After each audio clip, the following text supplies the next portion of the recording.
What's up, guys? Steel Frodo here. Yes, I'm still doing reactions up until I'm done with the current shows. That's when the switch is happening. So, for all of you guys who've been panicking about whether or not I'm going to be, continuing these shows, yes, I'm going to finish what I started, but that's afterwards when things are going to change. Anyway, getting to the show, I went into this episode completely cold because for those of you who don't know, when I get in trouble with my channel or I'm not able to post things, I cut off completely from current shows. I try not to read any news. I try not to read any information about what's been happening with the show, and I did that.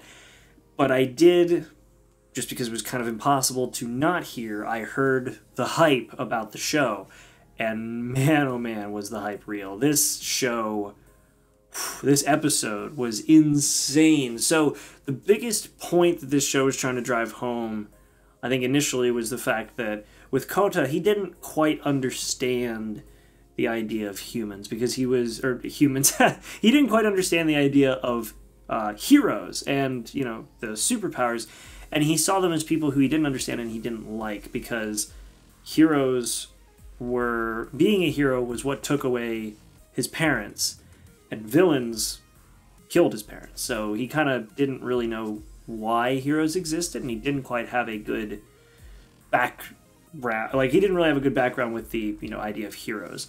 And this episode showed how being a true hero like Deku can really change somebody's perspective and show what it truly means to be a hero. And that was probably one of the coolest things to see. So my initial prediction for this episode was that Deku was going to come across somebody who was way more powerful than he was. And sure enough, it was not just somebody way more powerful than he was, but it was the guy from the opening that we had seen, the guy called Pink Hulk. It was him.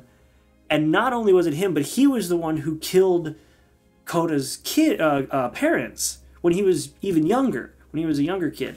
So this whole thing was a full circle, and of course, he didn't know who Kota was until Kota asked him. He's like, "Did you torment my parents as much as you're tormenting Deku here?" And that's when he realized it. Deku, however, was on this dude's list, as well as Kachan, or Bakugo. So that is kind of interesting. So they have a list, I guess, of students that are being targeted.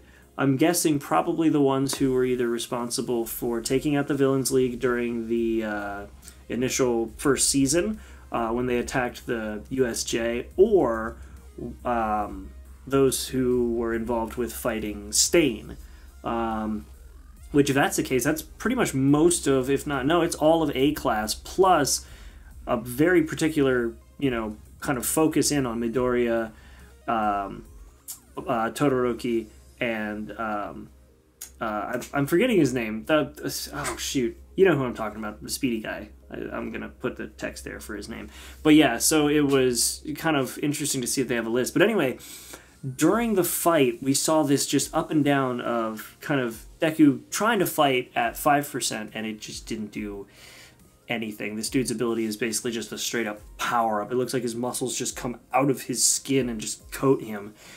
So his power-up type quirk was very, very effective in protecting him from Deku's 5% attacks, and even up to protecting him from Deku's 100% attacks, which then also completely broke Deku's other arm. His first arm was broken early on when he blocked a punch from this guy. And so during that fight, we see that Kota actually has the ability to splash water, which was kind of neat. And he did that right as Deku was about to lose, which was enough to wake Deku back up during this losing battle of his.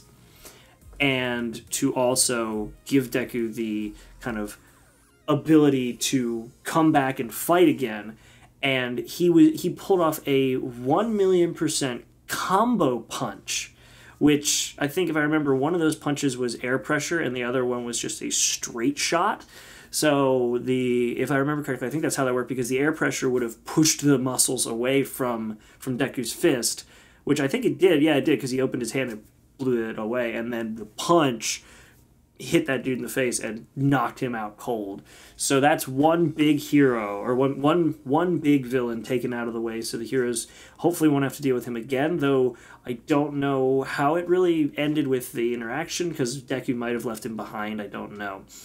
But this whole episode was incredible, because we got to see, obviously, a really great fight, really great fight. And we also got to see Kota coming around to understanding what it truly means to be a hero, because the embodiment of a true hero is what Deku, he aims to be. I would say he's already there, but he aims to be a true hero.